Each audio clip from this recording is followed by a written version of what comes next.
Troy with Express Pressure Washers on Troy Tech Talk Tuesday. Today I want to talk to you about different burner-related shutoffs. These two out here are very similar.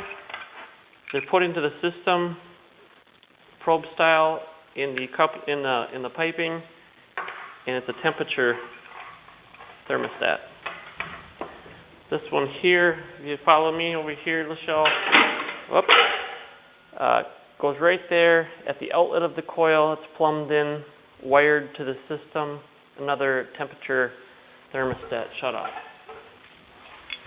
This last one is also put right there. It's a high temp switch. So it gets too high, it shuts off the burner. Another safety feature that is optional at Express Pressure Washers and Alcoa Pressure Washers. So until next time.